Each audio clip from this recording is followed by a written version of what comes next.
The hotel conference room felt like a courtroom, its high ceiling and crystal chandelier casting a cold, judgmental light over everything.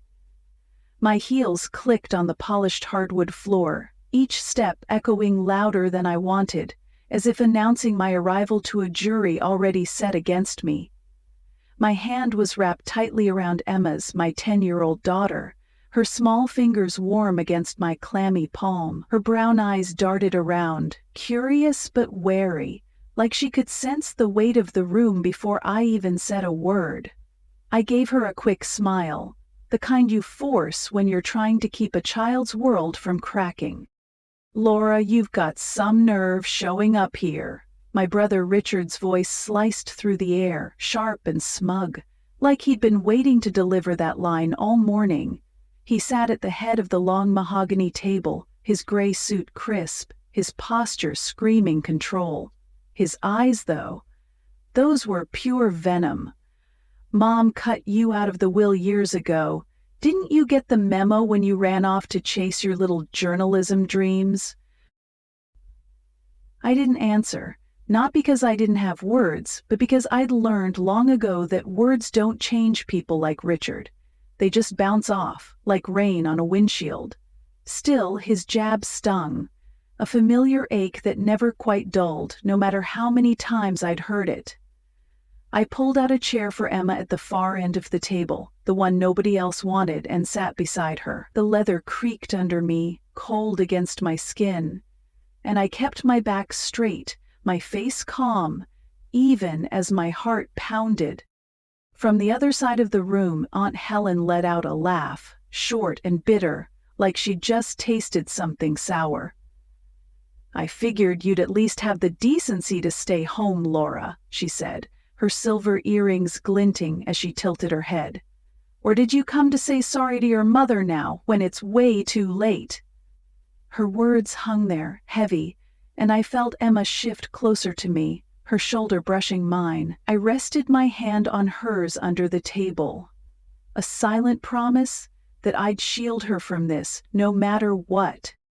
Around us, the rest of the family watched. Richard's wife, Sarah, with her perfect manicure and pinched lips. My cousin, James, scrolling on his phone like he was already bored. A few distant relatives whose names I could barely recall. They all looked at me the same way, like I was an intruder, a smudge on the pristine Bennett family name. No one said hello. No one asked how I was. The air was thick with judgment, like they'd gathered not to mourn Mom, but to make sure I knew I didn't belong. I glanced at the walls lined with generic hotel art, landscapes nobody really looks at. But in my mind, I saw the old family photos that used to hang in Mom's house, the ones from holidays and birthdays. I was in them once, smiling next to Richard, Mom's arm around me. Now those frames were empty of me, cropped or replaced, like I'd never existed. The thought twisted something deep in my chest, but I pushed it down. I wasn't here to fight for a place in those pictures. I was here because of Emma. Last night she'd sat on our couch, her legs tucked under her, and looked at me with those big, serious eyes. "Mom," she'd said, her voice soft but sure, "if Grandma still thought of you, don't you want to know? Let's go, okay?" And I'd said yes, not for Mom, not for the family, but for her, because Emma deserved to know the truth, whatever it was. A cold, final rejection or something else entirely. I didn't expect miracles. I'd stopped believing in those years ago. But I couldn't say no to her hope. Richard leaned back in his chair, folding his arms like a king surveying his court. "You know, Laura, it's almost sad," he said, his voice dripping with mock pity. "You show up after all this time thinking, what, that Mom had a change of heart? She was done with you when you walked out on her." His words were meant to cut, and they did, but I kept my eyes steady, my breathing even. I'd heard worse from him. Phone calls that never came, invitations that stopped, Stories he'd spread about how I'd abandoned Mom for my selfish career. James looked up from his phone, smirking. "What's the plan, Laura? Beg for a scrap of the estate?" He chuckled, and Sarah joined in, her laugh high and sharp like breaking glass. I felt Emma's hand tighten in mine, and I squeezed back, gentle but firm. She didn't need to hear this, but she was here, and I wouldn't let them see me break. Not now. Not ever. I scanned the room, taking in every face, every glance. These were the people who'd once called me sister, niece, daughter. Now they looked at me like I was a stranger who'd wandered into the wrong place. I couldn't remember the last time someone hugged me at a family gathering or even asked how Emma was doing. After I left Mom's house, after everything fell apart, they'd erased me. No Christmas cards, no birthday calls, just silence. Richard had made sure of that, painting me as the daughter who turned her back on duty, the sister who didn't care. Nobody ever asked why I left. Nobody wanted to know. The door opened, and Mrs. Margaret, Mom's lawyer, walked in. She was in her 60s with a no-nonsense air, carrying a thick folder and a small black briefcase. Her heels clicked with purpose, and she nodded to the room, her eyes lingering on me for a moment longer than the others, not with warmth, but with something like curiosity. I wondered if she knew more than she let on. But I didn't have time to dwell on it. She set her things on the table, the sound of the briefcase snapping open cutting through the murmurs. Everyone straightened up, like kids called to attention. Richard adjusted his tie, his smirk fading into something sharper, more expectant. Helen tucked a strand of hair behind her ear, her rings catching the light. They thought they knew what was coming, Mom's estate carved up neatly, with nothing for me. They were probably right. I'd braced myself for it, played this moment out in my head 100 times, but sitting here with Emma's hand in mine, I felt a flicker of something else. Not hope exactly, just a stubborn need to see it through. I looked at Emma, her face calm but alert, like she was memorizing every detail of this strange, cold room. She was braver than I'd been at her age, stronger than she knew. Whatever happened today, I'd walk out with her, and that would be enough. I didn't need their approval or their money. I just needed to know if Mom had left anything behind. Not a house or a bank account, but a piece of the truth. For me, for Emma, for the part of me that still remembered the woman who used to read me bedtime stories before everything changed. Mrs. Margaret cleared her throat, her voice steady as she opened the folder. "If everyone's ready, we'll begin," she said. The room went quiet, but the tension didn't ease. It coiled tighter, like a storm waiting to break. I held Emma's hand, my thumb brushing over her knuckles, and waited. Whatever was coming, I'd face it. I always had. As Mrs. Margaret's voice faded into the background, the room seemed to blur, like an old photograph losing its edges. My eyes drifted to the chandelier above, its light scattering across the table, and for a moment I wasn't in that hotel anymore. I was back in Boston, standing on the front porch of Mom's house, rain soaking through my coat. Emma cradled in my arms. She was barely a year old then, her tiny body trembling from the cold, her cries sharp against the storm. I'd knocked on that door until my knuckles ached, hoping, no, begging for Mom to let us in, but she didn't. She stood behind the glass, her face hard, and said, "You made your choices, Laura. Deal with them." That moment broke something in me, but it also built something else, something tougher, sharper, like a blade forged in fire. I'd come to Mom's house not for pity, but for a lifeline.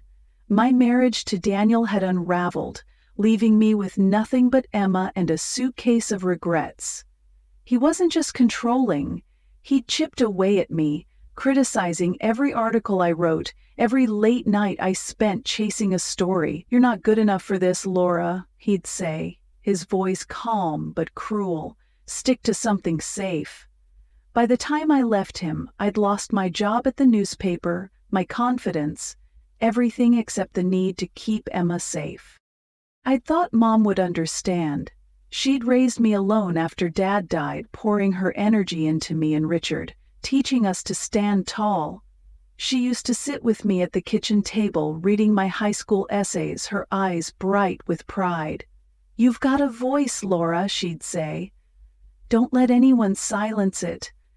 But when I chose Daniel, a charming editor who promised me the world, she'd warned me. "He's too possessive," she'd said. I didn't listen. I was young, stubborn, in love with the idea of love. When it all fell apart, I thought she'd still open her door. I was wrong. That night in the rain, I stood on her porch for an hour, Emma's cries growing hoarse. Finally, Mom's neighbor, Mrs. Carter, came out with a blanket and a phone number for a women's shelter. "You don't deserve this, honey," she'd said, her voice kind but firm. I took the number and walked away, the storm swallowing my tears.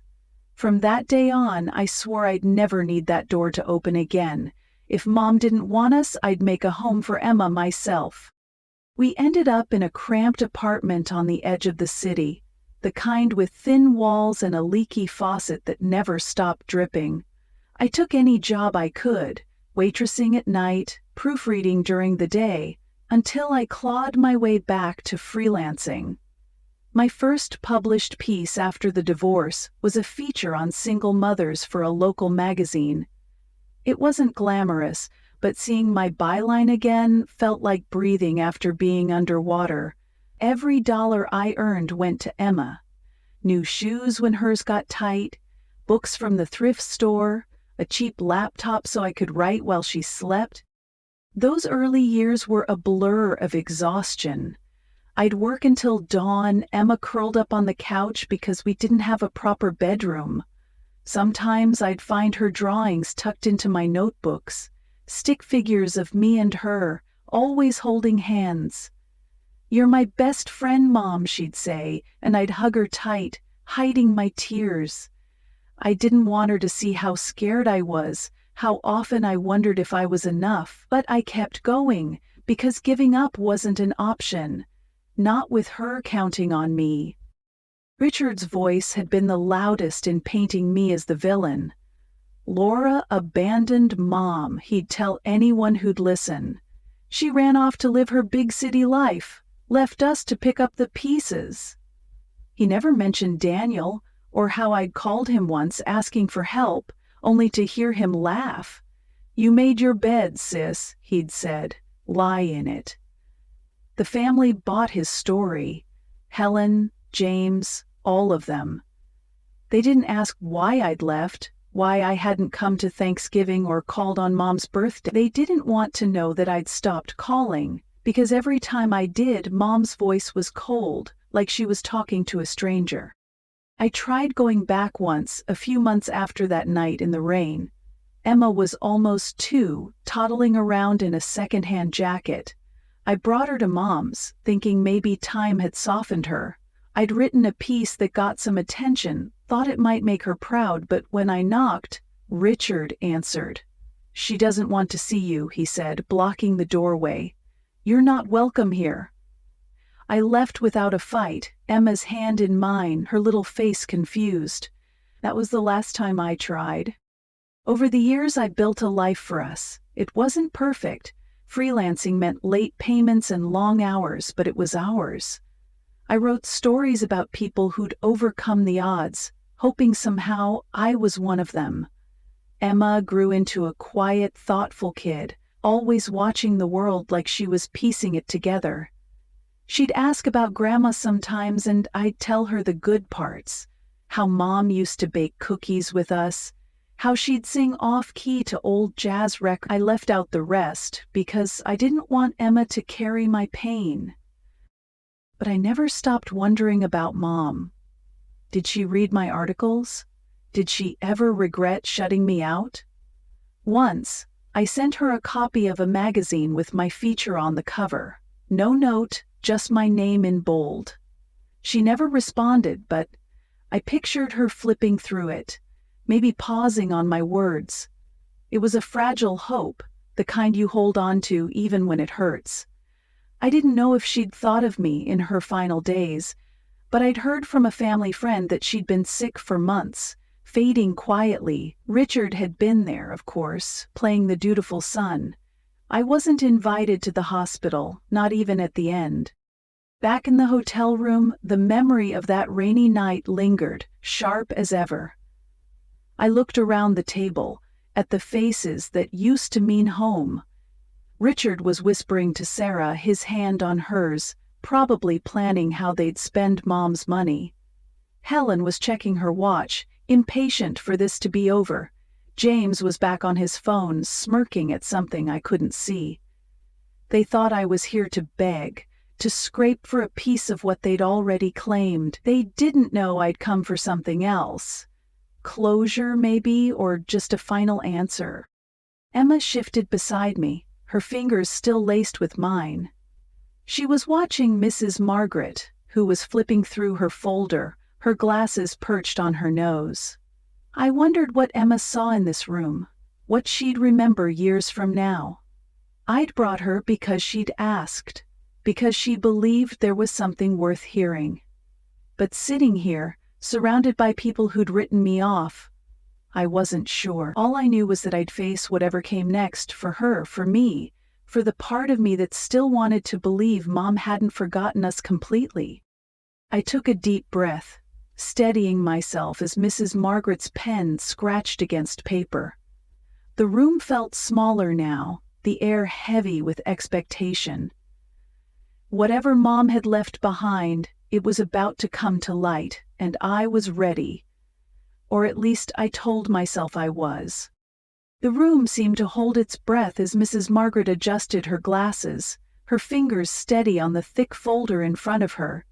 The chandelier's light flickered slightly, casting jagged shadows across the table, and I felt Emma's hand tighten in mine, her small palm warm against my own. I kept my eyes on the lawyer, my heart thudding in a rhythm I couldn't control, even though I'd told myself 1,000 times not to expect anything. Richard sat straighter now, his smirk gone, replaced by a sharp, hungry focus. Helen folded her hands neatly, her rings glinting like tiny warnings. Everyone was waiting, not for surprises but for confirmation of what they already believed, that I had no place here. Mrs. Margaret's voice broke the silence, calm and deliberate, like she was reading a grocery list instead of carving up my mother's life. "The last will and testament of Evelyn Bennett," she began, her words echoing off the polished walls. "Being of sound mind, I hereby divide my estate as follows." Each syllable landed heavy, like stones dropped into still water, rippling through the room. I braced myself, knowing my name wouldn't come up. Not yet, maybe not at all, but knowing didn't make it easier. "To my son, Richard Bennett," she continued, "I leave the primary residence in Cape Cod, including all furnishings, and the investment portfolio established in 2015. Richard didn't smile, but his shoulders relaxed, and a faint nod passed between him and Sarah. I could almost see them mentally redecorating Mom's house. New paint, new floors, their names on the deed. The portfolio was no small thing either. Mom had always been careful with money, building a nest egg Richard had probably been eyeing for years. He leaned back, his hand brushing Sarah's, as if the deal was already sealed. Mrs. Margaret turned the page, her pen tapping lightly. "To my sister Helen Carter, I leave the vacation apartment in Vermont, along with its contents and associated accounts." Helen let out a small, satisfied hum, her lips curving just enough to show she'd expected this.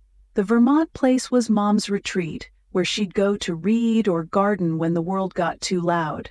I remembered summers there as a kid, picking blueberries with her, my fingers stained purple. Now it was Helen's, and the memory felt like it belonged to someone else. To my nephew James Bennett, Mrs. Margaret went on, I leave my art collection, including all paintings and sculptures, with their titles and appraisals. James looked up from his phone, his smirk fading into something like pride. He'd always loved Mom's art, the abstract pieces she'd collected over decades, each one a story she'd tell me when I was young. I could still hear her voice. Art doesn't need to make sense, Laura. It just needs to feel true. I wondered if James even knew those stories, or if he'd sell the pieces off without a second thought. The lawyer's voice kept going, naming smaller bequests. A trust for a distant cousin, jewelry for Sarah, a fund for Mom's favorite charity. Each word was a brick, building a wall between me and the life Mom had left behind. I wasn't surprised, not really. I'd played this moment out in my head, picturing my name skipped over like a misprint. But hearing it now, in this room, with Emma sitting beside me, it hurt in a way I hadn't expected. It wasn't about the money or the house. It was about being erased, like I'd never been her daughter at all. I glanced at the table, its dark wood catching the light in smooth, hypnotic swirls. Across from me, Richard was whispering to Sarah again, his voice low but smug. Told you, he muttered, loud enough for me to catch. She came all this way for nothing. Sarah's laugh was soft, sharp, like a needle slipping under skin. Helen shook her head, her eyes flicking toward me with a pity that felt more like disdain. Some people never learn, she said, almost to herself, but I heard every word. Emma shifted in her chair, her sneakers scuffing the floor. She didn't understand all the legal talk, but she felt the weight of it, the way the room seemed to close in around us, the way nobody looked at me unless it was to judge. I squeezed her hand, my thumb tracing small circles on her knuckles, a quiet way of saying, "We're okay." But inside I was fighting to keep my face neutral, to not let them see how much it stung to be left out, not just from the will but from the family itself. I looked around, catching glimpses of the life I'd lost. The hotel's generic decor faded, and I saw Mom's house in my mind. The living room where we'd danced to her old records, the kitchen where she'd taught me to make bread. Those memories were mine, but they felt stolen, replaced by Richard's version of the truth. He told everyone I'd walked away from Mom to chase my career, to live some reckless, selfish life. He never mentioned the nights I'd spent crying in that tiny apartment, or how I'd sent Mom letters she never answered. He didn't know about the article I'd written about her garden, published under a pseudonym, hoping she'd see it and call. She never did. Mrs. Margaret's voice pulled me back. And as previously stated, she said, her tone slowing, my daughter, Laura Bennett, shall receive no portion of this estate. The words landed like a slap, cold and final. The room went still for a heartbeat. Then Richard let out a low chuckle, not even trying to hide it. What a waste of time, he said, loud enough for everyone to hear. Sarah smirked, her fingers tapping her phone like she was already texting someone the news. Helen sighed, her pitying look cutting deeper than Richard's laughter. I kept my eyes on the table, tracing the wood grain with my gaze, refusing to give them the satisfaction of a reaction. I'd known this was coming. I'd told myself it wouldn't matter, that I didn't need Mom's money or her things. But hearing my name spoken like that, like a footnote, a mistake, made something crack inside me. Not anger, not sadness, but a quiet ache, like losing something you'd already let go of long ago. Emma turned to me, her eyes wide, searching. "Mom?" she whispered, so soft only I could hear. I forced a smile, small but steady, and nodded. "It's okay," I mouthed, though I wasn't sure who I was reassuring, her or myself. She didn't know the full weight of those words, but she felt the shift in the room, the way it seemed to push us further into the shadows. I held her hand tighter, grounding myself in her warmth, reminding myself why I was here, not for them, not for Mom's estate, for Emma, and maybe for the part of me that still wanted to know if I'd ever mattered. Around us, the murmurs started up again. Richard was talking to Sarah about the Cape Cod house. "We'll need to gut the kitchen," he said, like it was already his. James was back on his phone, probably Googling the value of Mom's paintings. Helen pulled a compact from her purse, checking her lipstick, as if my exclusion was just another item checked off her list. Nobody spoke to me. Nobody asked what I was thinking. They'd decided my story years ago, and this was just the final chapter, written in their favor. I sat there, letting the noise wash over me, my mind drifting to the walls of Mom's house again. There used to be a photo of me and her on the mantel, taken when I was Emma's age, both of us laughing at some forgotten joke. I wondered if it was still there, or if Richard had tossed it out, replacing it with something shinier. The thought made my chest tight, but I pushed it away. I wasn't here to beg for scraps of memory. I was here to listen, to face whatever truth Mom had left behind, even if it was nothing at all. Mrs. Margaret closed her folder with a soft thud, her eyes sweeping the room. "That concludes the primary distributions," she said, her voice neutral but firm. I waited, half expecting something else, a note, a message, anything, but there was nothing, just silence, heavy and thick, like the end of a song nobody wanted to hear. I looked at Emma, her face calm but curious, and I wondered what she was thinking. She'd been so sure we needed to come, so certain there was something to find. I didn't have the heart to tell her we might leave empty-handed. The room started to stir, chairs creaking as people gathered their things. Richard stood, buttoning his jacket, already moving on to the next victory. I stayed seated, Emma's hand still in mine, not ready to walk away just yet. I didn't know what I was waiting for, but something told me this wasn't over. Not for me, not for us. The room buzzed with movement as chairs scraped back, voices rising in a low hum of plans and victory. Richard was already halfway to the door, his arm around Sarah, talking about contractors for the Cape Cod house like he'd owned it forever. Helen was slipping her compact back into her purse, her lips pursed like she'd tasted something bitter but expected. James was typing furiously on his phone, probably pricing Mom's art collection before the ink on the will was dry. I sat still, Emma's hand warm in mine, my eyes fixed on the table's dark wood, its grain swirling like a map to nowhere.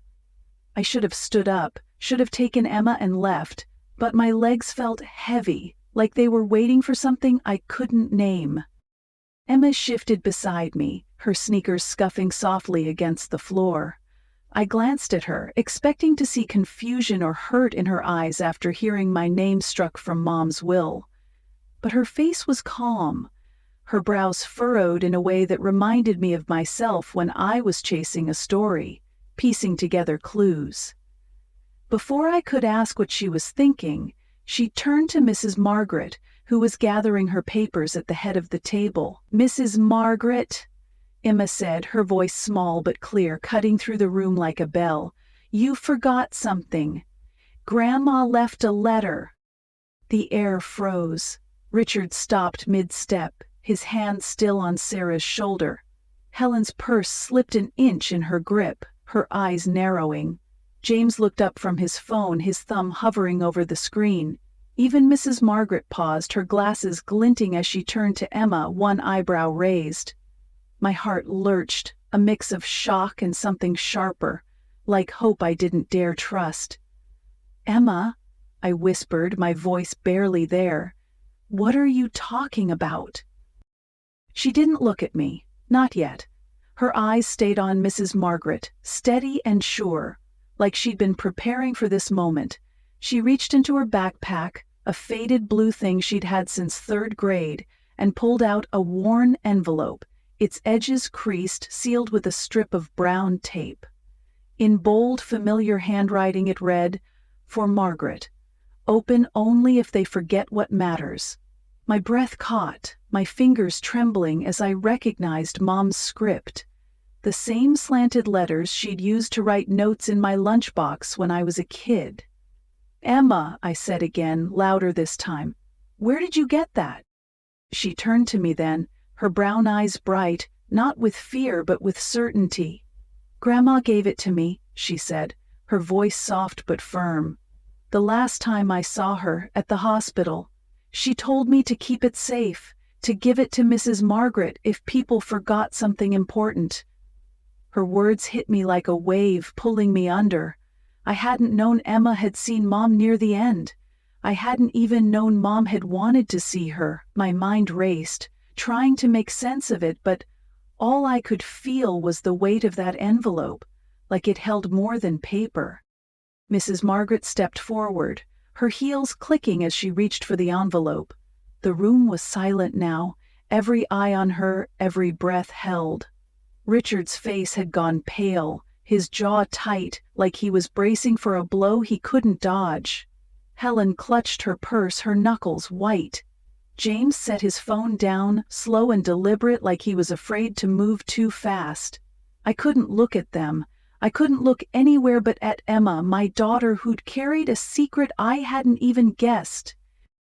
Mrs. Margaret held the envelope carefully, her fingers tracing Mom's handwriting before she broke the tape. Inside was a single sheet of paper, folded once, and something else. A flash of silver that caught the light. She lifted it out, and my heart stopped. It was a necklace, a delicate silver chain with a small pendant shaped like a pen, the one I'd given Mom when I was 16, after my first article was published in the school paper. I'd saved up for months to buy it, wanting her to know how much her belief in me mattered. She'd worn it every day back then, but I thought she'd lost it years ago, or thrown it away when she shut me out. Mrs. Margaret unfolded the letter, her expression unreadable. She glanced at me, then at Emma, before clearing her throat. "This is a letter from Evelyn Bennett," she said, her voice steady but softer now, like she knew what was coming. "Dated 3 months before her passing, notarized and legally binding." She paused, letting the words sink in, then began to read. "Dear Laura," she started, and my chest tightened, like someone had pressed a hand against my heart. "If you're hearing this, it means I failed you in ways I can't undo. I'm sorry for that, more than you'll ever know. I listened to Richard when he said you left me to chase your own life. I believed Helen when she said you didn't care. I let their words drown out the truth, and I shut you out when you needed me most. I was wrong." The room was so quiet I could hear my own pulse, loud and unsteady.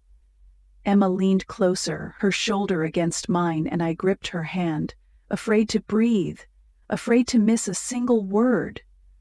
Mrs. Margaret kept reading, her voice carrying Mom's words like they were fragile glass. "I remember the night you came back, standing in the storm with Emma in your arms. I saw you through the window, and I turned away, thinking I was right to be angry. But I wasn't. You weren't running from me. You were running toward a life where you could be whole. And you did it, Laura.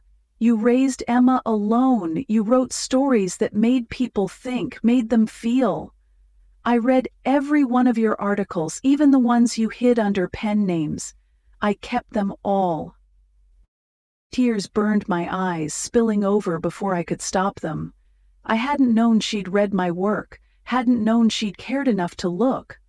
The thought of her clipping my articles, maybe tucking them into a drawer, broke something open inside me, something I'd locked away years ago. Emma squeezed my hand, her fingers steady, like she'd been waiting to give me this gift. Mrs. Margaret's voice didn't waver. "You were always my bravest," she read. "The one who dared to live true, even when it cost you everything. I'm proud of you, Laura. And I'm sorry I didn't say it sooner. I'm sorry I let pride and anger steal the years we could have had. Because of that, I've changed my will. To you, Laura Bennett, I leave the Cape Cod house, the savings account, and a scholarship fund for Emma so she can chase her dreams the way you chased yours. This isn't about fairness, it's about truth. You deserve every good thing I can give you. A gasp broke the silence. Maybe Sarah, maybe James, I couldn't tell. Richard stepped forward, his face flushed, his voice shaking. "This is nonsense," he said, loud enough to echo. "Mom would never do this. I was there for her every day while Laura was off playing reporter." Sarah grabbed his arm, her nails digging in, but he shook her off, glaring at Mrs. Margaret. Helen's voice joined in, shrill and sharp. "That letter's a fake. Evelyn never mentioned this to me, not once." Mrs. Margaret raised a hand, her calm unshaken. "The letter is notarized," she said, "signed in my presence 3 months ago, when Evelyn was of sound mind. The will was revised legally, and I have the documents to prove it." She held up the necklace, the silver pen catching the light, and looked at me. "She kept this with her always, Laura. She wanted you to have it back." I couldn't speak. My throat was tight, my vision blurred with tears that wouldn't stop. The necklace. Mom had kept it, worn it, even after everything. And the articles? She'd read them, saved them, seen me in a way I thought was impossible. I felt Emma's hand in mine, grounding me, and I looked at her, her eyes shimmering with a quiet pride. "You did it, Mom," she whispered, so soft it was just for me.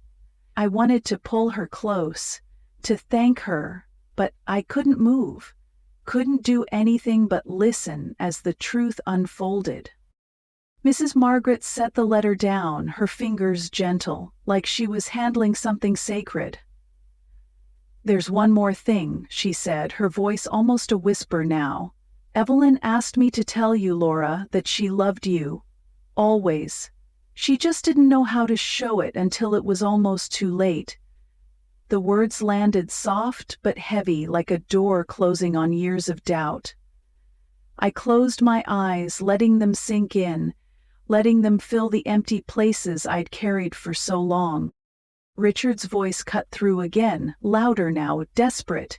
"This changes nothing," he snapped. "You can't just rewrite everything because of some letter." But his words felt hollow, like shouting into a void. Mrs. Margaret didn't flinch, just looked at him with a calm that said she'd seen this before, families torn apart by truth they couldn't face. Helen was muttering something to James, her voice low and furious, but I didn't care. I didn't need their approval, not anymore. I looked at the necklace in Mrs. Margaret's hand, the pendant swaying slightly. It was more than silver. It was Mom's way of saying she'd seen me, even when I thought I was invisible. And Emma, my quiet, brave girl, had carried that truth for months, waiting for the moment to set it free. I reached for her, pulling her close, my tears falling into her hair. "Thank you," I whispered, my voice breaking. She hugged me back, her arms small but strong, like she'd always known this day would come. The room felt different now, the air lighter, like a storm had passed. I didn't know what would happen next. Paperwork, arguments, maybe more of Richard's rage. But none of it mattered. Mom had spoken, and for the first time in years, I felt like her daughter again. The silence in the room was thick, heavy, like the moment after a thunderclap when the world holds its breath. Mrs. Margaret stood at the head of the table, the letter and necklace still in her hands, her calm presence anchoring the chaos that was starting to unravel. Emma's head rested against my shoulder, her breathing soft but steady, like she'd just set down a weight she'd carried too long. My tears had slowed, but my cheeks were still wet, and I didn't bother wiping them away. For the first time in years, I didn't feel the need to hide. Richard broke the quiet, his voice sharp enough to shatter glass. "This is absurd," he said, his face red, veins bulging at his temple. "Mom would never do this. I was there for her. Every doctor's visit, every late night, while Laura was off writing her little stories." He jabbed a finger toward me, his eyes wild, like he could bully the truth back into the shape he wanted. Sarah grabbed his arm, her nails digging in, whispering something I couldn't hear, but he yanked away, pacing like a caged animal. "You're telling me she rewrote everything for her? After everything I did?" Mrs. Margaret didn't flinch. She set the necklace down gently, her voice even but firm. "Evelyn's wishes are clear," she said. "The revised will was signed 3 months ago, notarized in my office. I was there, Richard. It's legal and it's final." She held up a folder, its edges crisp, like a shield against his anger. "You'll receive copies of all documents, but there's no mistake here." Richard laughed, a harsh, bitter sound that bounced off the walls. "Legal? You think I care about legal? I gave up my life for her." He turned to me, his glare cutting through the air. "You don't deserve this, Laura. You walked away. You left her to die alone." His words were meant to wound, but they didn't land the way they used to. They slid off me like rain on glass because Mom's letter, her words, her truth, had built something stronger inside me. I didn't answer him. I didn't need to. Emma's hand was still in mine, her fingers curled tight, and I focused on that, on her warmth, on the fact that she'd given me something I'd stopped believing in. I looked at her, her eyes bright despite the storm around us, and I felt a quiet strength settle in my chest. Richard could rage all he wanted. It wouldn't change what Mom had done, what she'd said. Helen was next, her voice high and shaky like she was trying to hold on to control. "This is nonsense," she said, standing so fast her chair wobbled. "Evelyn never told me about any letter. She would have mentioned it. I was her sister, for God's sake." She pointed at Mrs. Margaret, her rings flashing under the chandelier. "How do we know this wasn't faked? Laura could have planted it, gotten that kid to play along." Her eyes darted to Emma, accusing, and my stomach twisted. I pulled Emma closer, my arm around her shoulders, shielding her from Helen's venom. Mrs. Margaret's expression didn't change.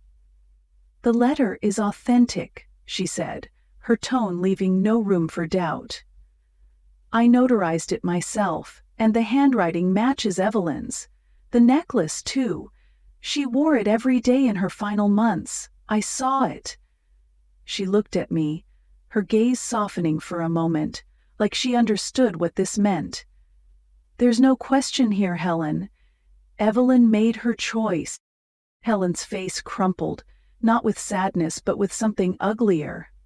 Resentment, maybe, or fear of losing what she thought was hers.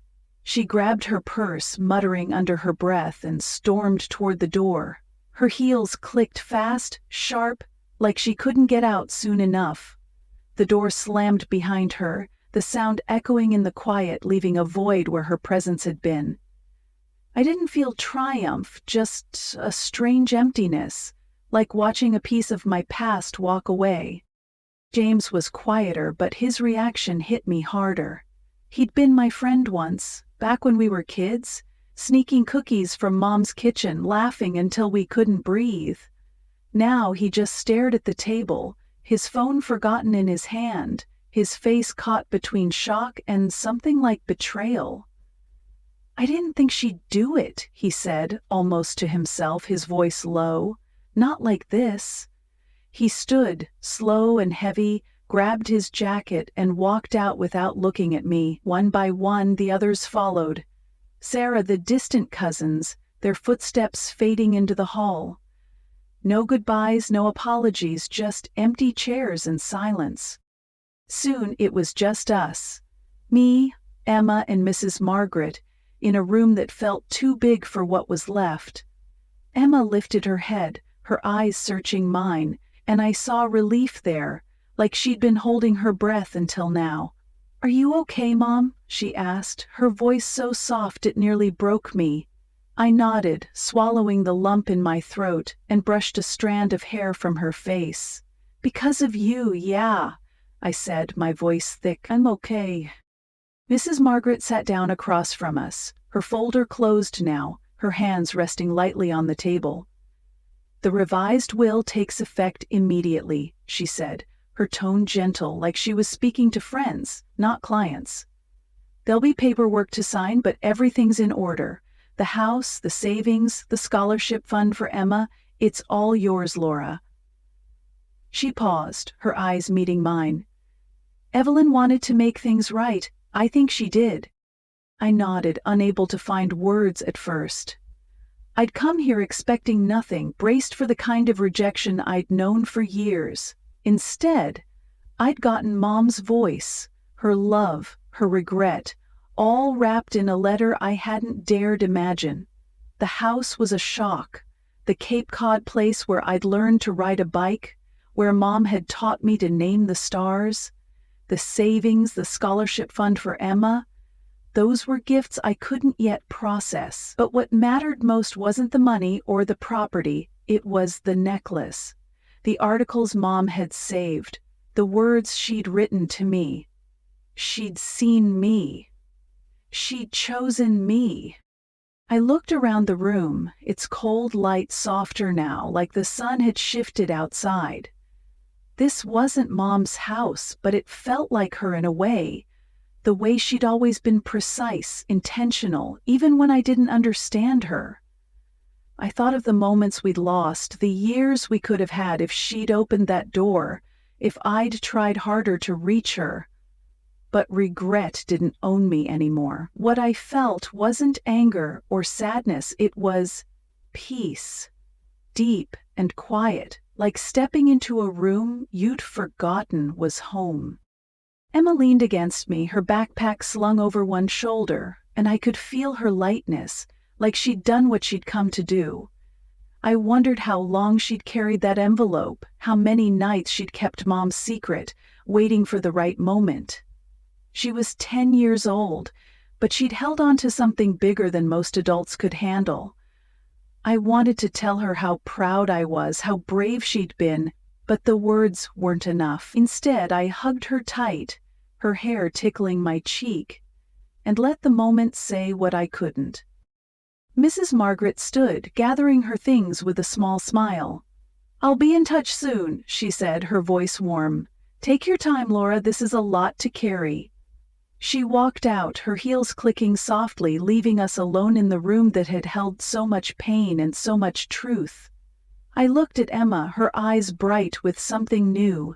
Maybe relief, maybe hope, maybe just love. "You ready to go?" I asked, my voice steadier than I expected. She nodded, her smile small but real. "Yeah," she said. "Let's go home." And, for the first time in a long time, home didn't feel like a place I had to fight for. It was right here, in her hand and mine, in the truth Mom had left behind, in the woman I'd become despite it all. Emma and I stepped out of the hotel into the pale glow of dawn, the sky streaked with pink and gold, like a promise waking up. The air was cool, carrying the faint salt of the nearby ocean, and I paused on the steps, letting it wash over me. Behind us, the building loomed, its glass doors reflecting the light, but it didn't feel heavy anymore. It wasn't the place where I'd been cast out. It was where Mom had called me back, where Emma had given me her voice. I looked down at Emma, her backpack slung over one shoulder, her eyes bright as she squinted at the sunrise. "You did something big today," I said, my voice soft, still raw from tears. "You gave me Grandma's words." "Thank you." She tilted her head, her smile small but proud. "I just wanted you to know she loved you," she said, like it was the simplest thing in the world. I pulled her close, her warmth steadying me, and felt the weight of years slip away. No more shame, No more proving myself to people who'd never listen. We walked to the car, the gravel crunching under our feet, and I glanced back once, not at the hotel, but at the life I'd carried for so long. The house, the savings, the scholarship for Emma, they were gifts, but they weren't what mattered most. It was the necklace, the letter, the truth that Mom had seen me even when I thought I was invisible. I'd spent years believing I wasn't enough, but now I knew I'd been enough all along. For her, for Emma, for myself. I opened the car door for Emma and she climbed in, her lightness filling the space. As I slid into the driver's seat, I caught my reflection in the rearview mirror. Eyes still red, but steady, free. I wasn't the woman who'd stood in the rain, begging for a door to open. I was Laura, who'd built a life from scraps, who'd raised a daughter with courage, who'd walked through fire and come out whole. I started the engine, the hum soft and sure, and drove away. The sunrise ahead of us, the past behind. For the first time, I didn't feel like I was running. I was moving towards something new, with Emma by my side. And that was all I needed.